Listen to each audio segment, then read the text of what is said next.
प्रणाम, मैं हूं हिमांशु द्विवेदी और स्वागत है आपका हमारी खास मेकर चुनावी चर्चा में। चुनावी चर्चा के तहत जाएंगे सीधे कांग्रेस पर। कांग्रेस के 3 दिग्गज नेता आज एक साथ पत्रकार वार्ता में मौजूद थे। वर्तमान अध्यक्ष मल्लिकार्जुन खड़गे मौजूद थे, पूर्व अध्यक्ष सोनिया गांधी मौजूद थी, पूर्व अध्यक्ष राहुल गांधी मौजूद थे। तीनों मौजूद थे, किस लिए मौजूद थे? इस तकलीफ को लोगों के बीच साझा करने के लिए आए थे कि देखो चुनाव है और चुनाव के बीच में हमारा खजाना खाली है। वो खाली इसलिए है क्योंकि उस पर ताला है। ताला किसका है? इनकम टैक्स का है। इनकम टैक्स ने ऐसा ताला क्यों डाला है? इसलिए डाला है क्योंकि मोदी जी नहीं चाहते कि हम चुनाव ढंग से लड़ पाए। हमको पंगु कर दिया गया है, 1 महीने से हम कुछ नहीं कर पा रहे हैं। टिकट की मारामारी चल रही है। राहुल गांधी ने बड़ी बेबसी के साथ कहा कि हम रेलवे का टिकट तक बुक कराने की स्थिति में नहीं है। तो हमारा आज का विषय यही है, कांग्रेस फंड का तनाव कैसे लड़े चुनाव। एक तरफ इलेक्टोरल बॉन्ड के माध्यम से अकूत पैसा पार्टियों के पास आने को लेकर विवाद बचा हुआ है। भाजपा को इतना क्यों, कांग्रेस को इतना ही क्यों, तृणमूल कांग्रेस को इतना क्यों, डीएमके के पास भी इतना क्यों।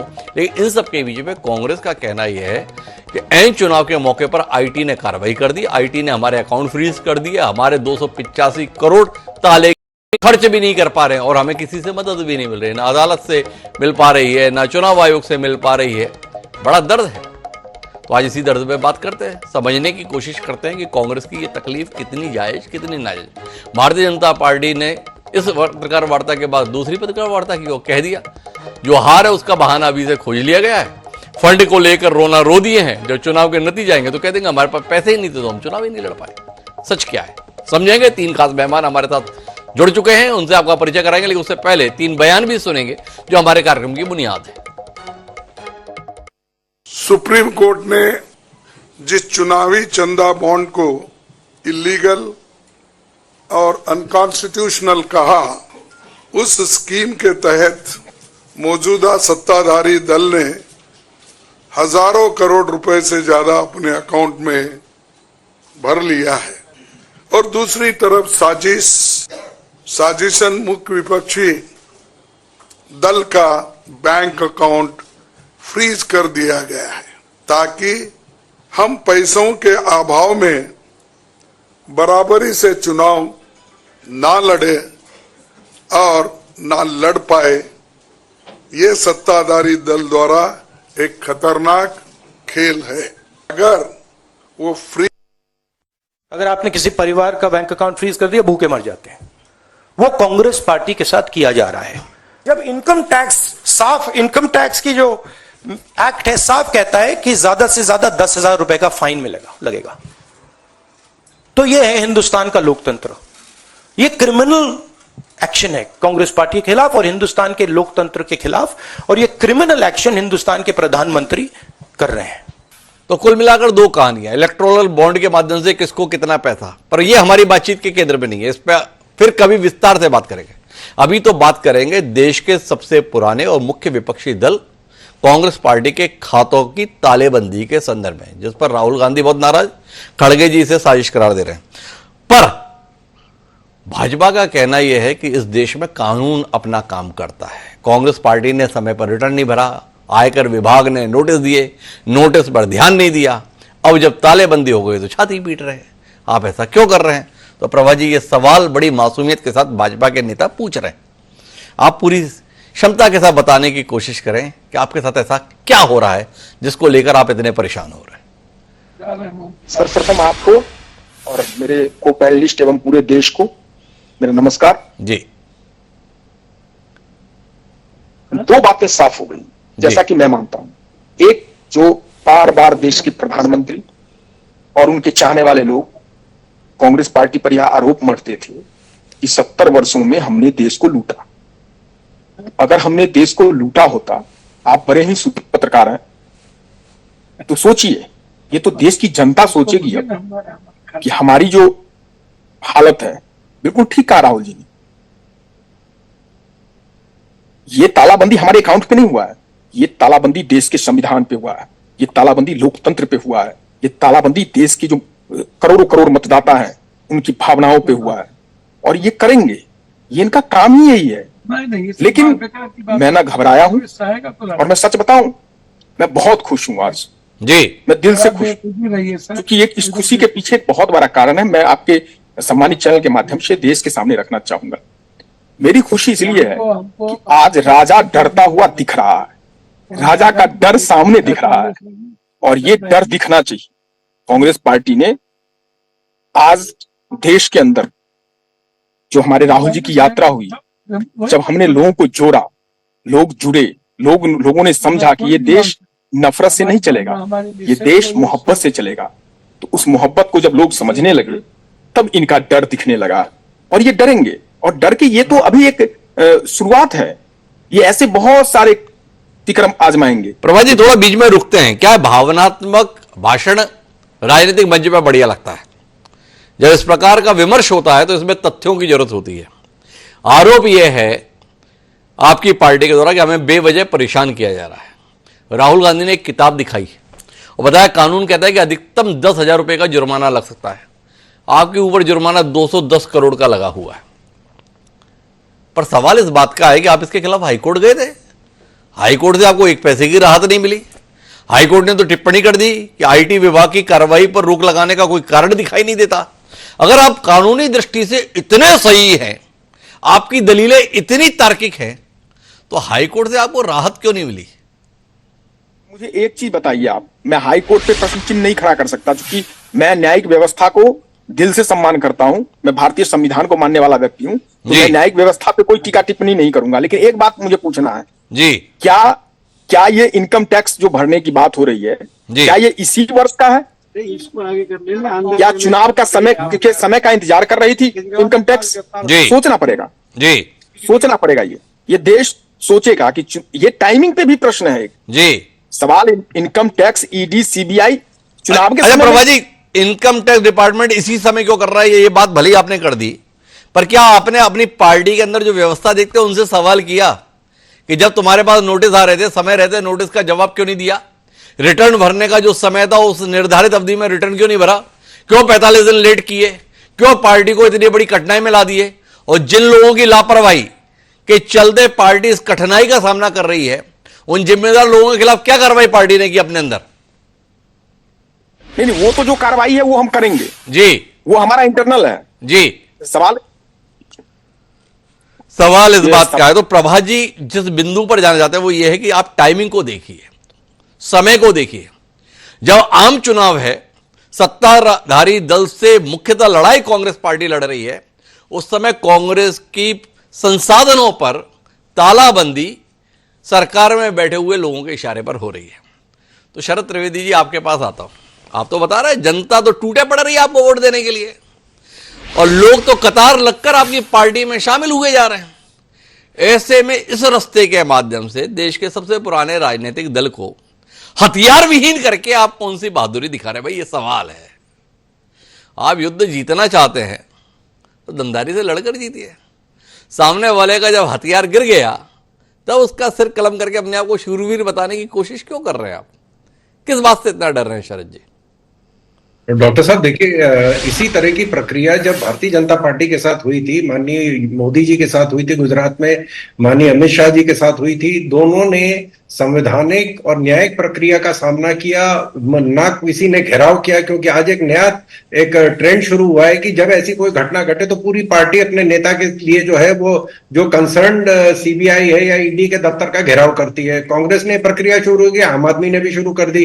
तो भारतीय जनता पार्टी का कोई भी कार्यकर्ता किसी भी सरकारी दफ्तर में नहीं गया जहां माननीय मोदी जी को बुलाया गया था, न माननीय अमित शाह जी को जहां 6 महीने जेल भी हुई थी। तो उन्होंने प्रक्रिया का सामना किया और वो निष्पाप जो है वो छूट के आए। सर जी आप बिल्कुल दाएं बाएं बात कर रहे हो, मुद्दे पर नहीं आ रहा है। वो हमने ऐसा किया था, हमने वैसा किया था, उस समय के बयान हमें ध्यान है किस तरीके से आप हाय तौबा करते थे। ऐसा नहीं है कि आपने कुछ नहीं किया था। अभी मुद्दे पर रहते हैं। जानना यह है कि इस देश में राजनीतिक दलों को इनकम टैक्स देने से छूट मिली हुई है। इसके बावजूद भी इनकम टैक्स देश के सबसे पुराने राजनीतिक दल से कर वसूली की कोशिश में है, और उस समय पर कर वसूली की कोशिश में जिस समय सामने चुनाव है। इन चुनाव के मौके पर इनकम टैक्स विभाग की कार्रवाई को कांग्रेस षड्यंत्र करार दे रही है। क्या कहेंगे आप? यह षड्यंत्र आपकी सहमति से है, आपकी योजना के तहत है, आपकी सफलता सुनिश्चित करने के लिए है, या इससे इतर कोई दलील है? आप ये दलील देंगे कि हमने तो ऐसा नहीं किया, आपने क्या क्या नहीं किया था? इसके संदर्भ में विस्तार से बात कर लेंगे, अभी तो इसमें बताइए ना। डॉक्टर साहब, भारतीय जनता पार्टी का पहले तो इससे कोई लेना देना नहीं है, नोटिस इनकम टैक्स डिपार्टमेंट ने दी है। और दूसरी चीज है, इनकम टैक्स डिपार्टमेंट ने नोटिस आज नहीं दिया, उपचुनाव को देख के नोटिस नहीं दिए। ये 2019 की 18, 19, 20 की कहानी है। इनको उस समय इनको जवाब देने का समय था। इनके पास टॉप चार्टर्ड अकाउंटेंट थे, सबसे अच्छे बेहतरीन वकील थे, ये जाके उसका जवाब देते। मैं खुद वकील हूं, पहली बार नोटिस पे नहीं सामान्य वारंट इशू होता है, एक बार नोटिस दी जाती है, 2 बार कोर्ट नोटिस देता है। जब आप नहीं पेश होते हैं, या तो आप बता दीजिए कि साहब कोई बीमार है या कोई वजह नहीं, आप पेश हो सकते हैं, लेकिन उसके बाद जो है जब नोटिस पे कोई जवाब नहीं आता, तब इंडिपेंडेंट कार्रवाई की जाती है, एक्स पार्टी डिसीजन लिया जाता है कि साहब जब पार्टी नहीं पेश हो रही तो हम डिसीजन ले रहे हैं। तो इसके लिए इनके पास समय था, ये उसका काम कर सकते थे, लेकिन इनको विक्टिम कार्ड खेलना था कि नहीं साहब देखिए हमें ऐसा किया जा रहा है। अभी मैं तो आपको पहले ही से बता रहा हूं कि अभी 3 महीने बाद 2 चीजें हो जाएंगी, एक संविधान की हत्या और ईवीएम मशीन खराब हो जाएगी। ये एडवांस है, तो ये पेशबंदी है। वकालत में कहते हैं कि जब क्या केस है वो एक अलग कहानी है, पेश क्या करना वो अलग कहानी है। तो ये पेशबंदी की जा रही है कि साहब जब जनता के सामने हम हार का मुंह लेके जाएंगे तो हम क्या जवाब देंगे। तो शरद जी, मेरा आपसे बड़ा मासूम सा सवाल है, जब ये पेशबंदी हो रही है, तयशुदा हार के संदर्भ में बचाव के दस्तावेज तैयार हो रहे हैं, तो आप ऐसे में कांग्रेस के मददगार क्यों हो रहे हैं? क्यों आपकी सरकार के रहते income tax department Congress party के खातों पर तालेबंदी कर रही है? क्यों उनका 285 करोड़ रुपया आप सीलबंद कर दिए हैं?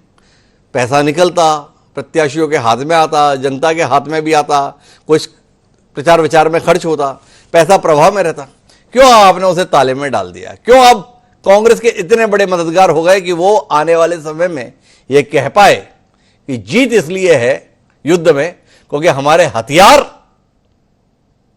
तो पीछे रखवा दिए गए थे? क्या कहते हैं शरद जी, फंस गए आप? मैं पहले ही कह रहा हूं कि इसका भारतीय जनता पार्टी से कोई लेना देना नहीं है। इनके पास न्यायिक प्रक्रिया में ये गए। ये बताओ, यहां का जो भारत का इनकम टैक्स डिपार्टमेंट है, इसका नियंत्रण क्या वर्ल्ड बैंक के पास है या अमेरिका की सरकार के पास है? मतलब आप एक मजबूत सरकार को चलाने वाली पार्टी के प्रतिनिधि हैं, आप ये कहना चाहते हैं आपकी सरकार में इनकम टैक्स डिपार्टमेंट पर आपका कोई नियंत्रण नहीं है?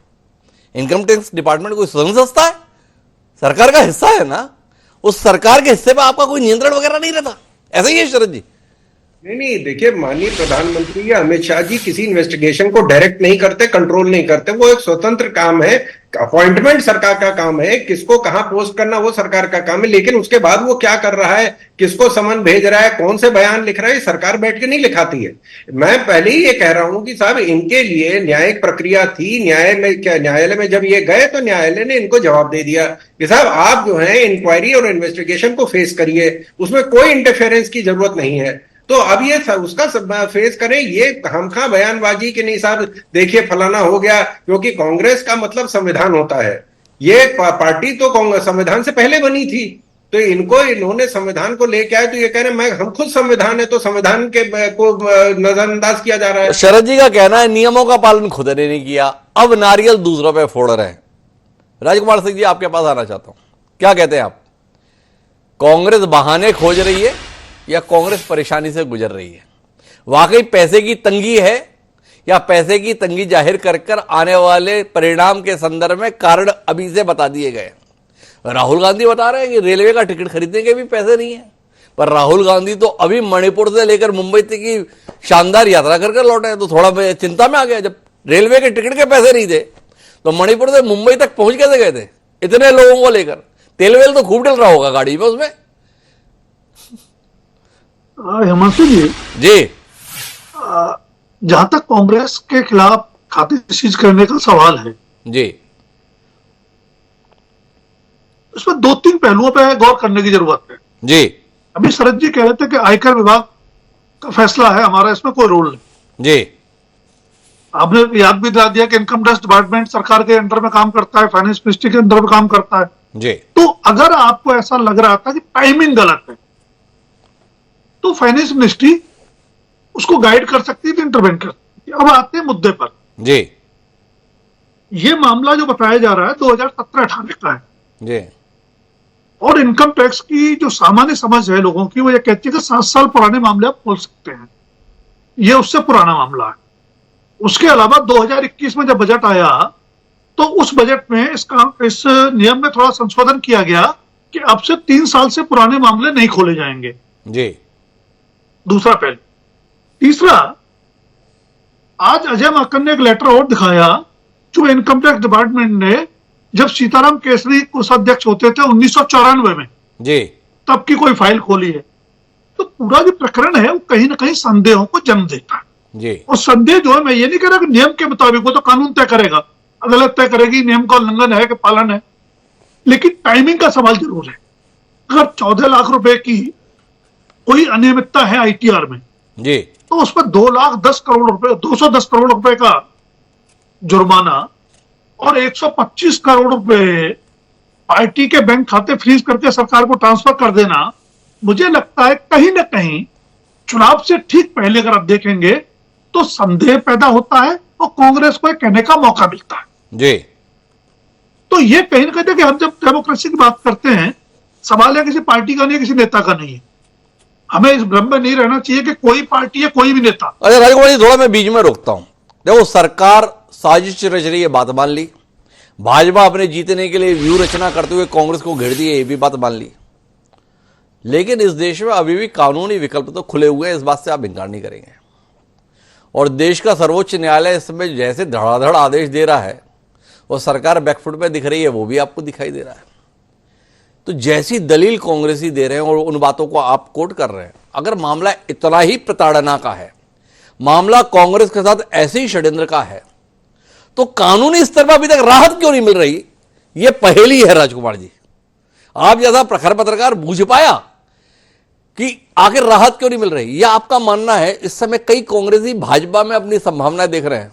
तो ऐसा नहीं है जो कांग्रेस के बड़े नेता और बड़े वकील माने जाते हैं वो इस मामले में भाजपा के मददगार हो गए, इसलिए राहत नहीं मिल पा रही। क्या कहते हैं आप? देखिए, जो माहौल है उसमें कब कौन कांग्रेसी भाजपा में शामिल हो जाए, किसी और दल में शामिल हो जाए, तो आश्चर्य नहीं होना चाहिए जी। लेकिन हम जो बात कर रहे हैं वो ये है कि कांग्रेस जो प्रलाप कर रही है, मैंने पहले कहा कि कानूनी रूप से उन्होंने कानून का पालन किया और उल्लंघन किया, यह फैसला तो अदालत का होगा जी। और अदालत में प्रक्रिया बहुत छोटी नहीं होती। अभी जी। मामला हाई कोर्ट तक गया है, सुप्रीम कोर्ट तो बाद में जाएंगे। और जो मामला हाई कोर्ट में निरस्त हो जाए, राहत न मिले, इसका मतलब यह नहीं है कि सुप्रीम कोर्ट में नहीं मिलेगी। मैं दूसरी बात करता हूं, हिमांशु जी आपने सारा भी किया कि जब बीजेपी इतना अच्छा चुनाव लड़ रही है, इतना अच्छा टेम्पो बनाया है, 370 ला रहे हैं, 400 ला रहे हैं, तो उस चुनाव को चुनाव की तरह अगर लड़ा जाए तो उसकी जीत की, जो आज की तारीख में संदेह नहीं है उसमें, तो उसकी जीत की जो सात्विकता होगी, मान्यता होगी, गरिमा होगी, ज्यादा बड़ी होगी, बजाय इसके कि बिना लेवल प्लेइंग फील्ड के हमें दूसरा कोई नहीं है। अगर उस तरह का संदेश जाएगा तो लोकतंत्र के ठीक नहीं है। तो लोकतंत्र के लिए ठीक नहीं है। मुझे जाना है प्रभात जी के पास, लेकिन एक बार शरद जी इसमें हस्तक्षेप कर ले। क्यों पुतिन होने जाने की कोशिश भारत कर रहा है? वो रशिया में चुनाव हुए, सब लोगों का कहना है कि जो खिलाफत में लोग थे वो भी पुतिन जी के दाएं बाएं बैठने वाले लोग ही थे।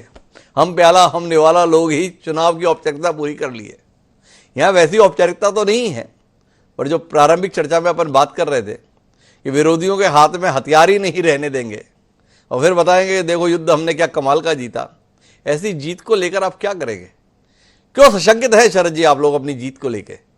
देखिए, हमारे पत्रकार मित्र जो है वो बिल्कुल सही कह रहे हैं कि साहब जब हमको जीतना ही था तो हम इस चीज का क्यों इस्तेमाल करेंगे? ये तो सही बात है, हमें इसकी कोई जरूरत नहीं है। ये तो न्यायिक प्रक्रिया है। और या तो ये हो जाए कि साहब जब चुनाव आए तो सारे इन्वेस्टिगेशन बंद कर देने चाहिए, जैसे जो अभी आचार संहिता लगती है तो उसमें सारे कार्य जो शरद जी ये सवाल तो उठेगा ना कि 14 लाख के उल्लंघन पर 210 करोड़ रुपए का जुर्माना कैसे लग जाता है? नहीं, ये तो देखिए क्या एग्जैक्ट नोटिस आई है, क्या उसके जवाब दिया गया है, क्या नहीं दिया गया, ये तो प्रक्रिया इन्वेस्टिगेशन की लिए है। तो इसमें तो जो इन्वेस्टिगेशन हो जाने दें, इन्वेस्टिगेशन हो जाने देना, ये शरद जी का कहना है। लेकिन मैं वापस प्रभात जी के पास जाता हूं और प्रभात जी आपसे जानना चाहता हूं कि हाई कोर्ट से आपको राहत नहीं मिली, ये सुप्रीम कोर्ट का दरवाजा खटखटाने के स्थान पर पत्रकार वार्ता के माध्यम से आज देश को संबोधित किया, क्यों? सुप्रीम कोर्ट से भी राहत की उम्मीद नहीं या कोई और रणनीति पे काम करने का इरादा? नहीं, शरद जी आपने बिल्कुल सही प्रश्न उठाए हैं। मैं पहले ही बोल चुका हूं, आप सुधी पत्रकार हो। जी मैं दो बातें कहना चाहूंगा। हमारे वरिष्ठ पत्रकार महोदय ने भी कुछ बातें रखी है जी जो बिल्कुल जायज है, मैं उनके साथ हूं, उनकी बातों से सहमत हूं। और हमारे शरद भाई ने भी एक बात कही है, मैं उनकी बात से भी सहमत हूं। जी ये कितना हास्यास्पद है कि एक परसेप्शन खड़ा करने का कोशिश किया, एक नैरेटिव सेट किया कि हम 370 पार, 400 पार, और उसमें ट्रैप भारतीय जनता पार्टी के प्रवक्ता और कार्यकर्ता ही हो गए हैं। जी ये इनको मैं दुष्यंत जी को भी याद करना चाहूंगा कि इनके पांव के नीचे कोई जमीन नहीं है जी तब तो यह है कि फिर भी इन्हें यकीन नहीं है। जी तो जमीन तो नीचे से खिसक चुकी है इनकी। लेकिन हमारे द्विवेदी जी बड़ा खुश हो रहे हैं, अच्छी बातें होना चाहिए। किसी की खुशी पे मैं लांछन नहीं लगाऊंगा, ना रोकने की कोशिश करूंगा। लेकिन जो एक स्वस्थ लोकतंत्र की बात आएगी, एक संविधान सम्मत बातें जब करने की बात आएगी, तो लोग तो पूछेंगे ना, ठीक कहा उन्होंने कि ये लेवल प्लेइंग फील्ड नहीं है, ये समान खेल का मैदान नहीं है। इन्होंने वही किया कि एक मोम का पुतला बना लो। मैं शरद जी आपको सजेशन दे रहा हूं, आप अपने माध्यम से अपने पार्टी के शीर्ष नेतृत्व को बोलो और मोम का पुतला बना करके और उस पर लिख दो कि मैंने इसको हरा दिया और राहुल गांधी नाम और दे दो, क्योंकि आपके पास में अब कुछ नहीं बचा है। जी देश में मुद्दा है महंगाई, देश में मुद्दा है जो 2 करोड़ रोजगार आपने प्रत्येक वर्ष देने का वादा किया था, उस पर आप खड़े नहीं उतरे। नौजवान हमारे पीड़ित हैं, बार बार पर्चे लीक हो रहे हैं, मुद्दा वो है। मुद्दा बताओ शरद जी की संदर्भ में आप जो टिप्पणी कर रहे हो प्रभात जी, कि अब जो है मोम का पुतला राहुल गांधी का बना लेना चाहिए और उसी पर जीत का जश्न मना लेना चाहिए। राहुल गांधी में लड़ने का मुद्दा नहीं रहा क्या? 2014 और 2019 में तो हमने हाड़ मास के राहुल गांधी को लड़ते हुए देखा, बहादुरी से लड़ते हुए देखा। भले ही हार गए तो क्या हुआ, पर लड़े तो पूरी जिम्मेदारी से थे, पूरे जज्बे से थे। इस बार लड़ने का इरादा नहीं है क्या राहुल गांधी का, जो आप पुतले से लड़वा देना चाहते हो? हिमांशु भाई सुन तो लीजिए, 10 सेकंड दे दीजिए जी। मैं ये कह रहा हूं, जब खड़गे साहब ने ये कहा था कि ये चुनाव देश, इस चुनाव के बाद तय हो जाएगा कि ये देश संविधान से चलेगा या मनुस्मृति से, तब लोगों ने कहा था कि ये क्या, कौन सी बात कर रहे हैं। जब हमारे राष्ट्रीय अध्यक्ष जी ने यह कहा था कि इस चुनाव के बाद इस देश से चुनाव ही खत्म हो जाएगा, तो लोगों ने कहा ये कौन सी बात कर रहे हैं ये। लेकिन आज भारतीय जनता पार्टी के इस प्रायोजित कार्यक्रम ने, अब ये तो कहेंगे एसबीआई को भी ये नहीं चलाते, ये तो कल को कहेंगे ईडी को भी ये नहीं चलाते, बोलते हैं ना, अरे आप कुछ नहीं चलाते प्रभु, आप मित्रों को चलाते हैं और मित्र आपको चलाते हैं, यही है इस देश में और यही कर रहे हो आप, यही कर रहे हो आप। तो खड़गे जी ने कहा था कि अगर ये चुनाव जीत गए तो अगला कोई चुनाव नहीं होगा, और प्रभा जी ये बता रहे हैं कि अगला चुनाव की तो बात छोड़ो, ये हालात ऐसे बना दे रहे हैं कि इस बार भी कोई चुनाव नहीं होगा। क्या कहते हो शरद जी, इतना घबरा गए क्या आप हालात से? हिमांशु जी, बड़ा अच्छा लगता है कि कम से कम हमारा विपक्ष संविधान की बात करने लगा है। जिन्होंने 91 चुनी हुई सरकारों को बर्खास्त किया है, वो आज कम से कम संविधान की बात कर रहा है, तो ये हमारे देश के लिए, हमारे लोकतंत्र के लिए बहुत अच्छी चीज है। इस तरह की बातें कम से कम शुरू हुई हैं, थोड़े दिन में इनको। शरद जी ये बताओ, इन्होंने 91 सरकारों को बर्खास्त किया, ये आपको याद रहता है? आपने भी कुछ सरकारों को बर्खास्त करने की कोशिश की, ये आपको याद रहता है कि नहीं रहता है, या भूल जाता है? नहीं, हमने देखिए, जो अगर वो संवैधानिक रूप से होता था या किसी वजह से सरकार गिरी है तो गिरी है, हमने नहीं गिराई। आपको उत्तराखंड याद नहीं होगा, आपने गिराने की कोशिश की थी पर कोर्ट ने गिरने नहीं दिया था, याद है कि नहीं है जी? उत्तराखंड में आपने हरीश रावत की सरकार को गिराने की कोशिश की थी, कोर्ट ने गिरने नहीं दिया था, आपको याद है कि नहीं है?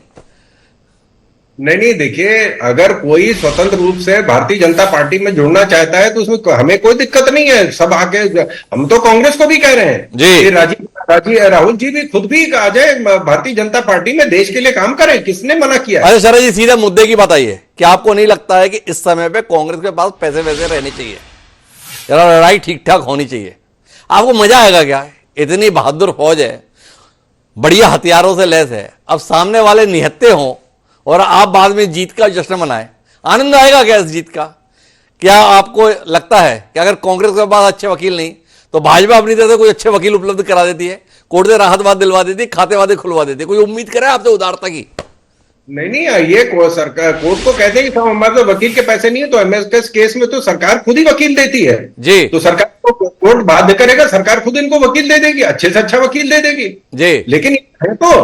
लेकिन ये इनको विक्टिम कार्ड खेलना है। अरे साहब, अगर ऐसी बात है तो आप प्रेस कॉन्फ्रेंस क्यों कर रहे हैं? अरे आप अगर आप सुबेरे 10 बजे मेंशन करते सुप्रीम कोर्ट में, तो 2 बजे आपकी हियरिंग हो जाए। मैं खुद वकील हूं जी, 2 बजे आपकी सुनवाई हो जाएगी सुप्रीम कोर्ट में। तो भाई बगैर पैसे लिए शरद द्विवेदी जी ने इतनी सलाह तो दे ही दी है प्रभात जी को कि भाई प्रेस कॉन्फ्रेंस छोड़ो, मेंशन करो, सुबह 10 बजे करोगे, 2 बजे सुनवाई हो जाएगी, सुप्रीम कोर्ट से राहत की उम्मीद हो जाएगी अगर वाकई आपका काम ठीक ठाक है तो मैं राजकुमार जी वापस आपके पास आता हूं।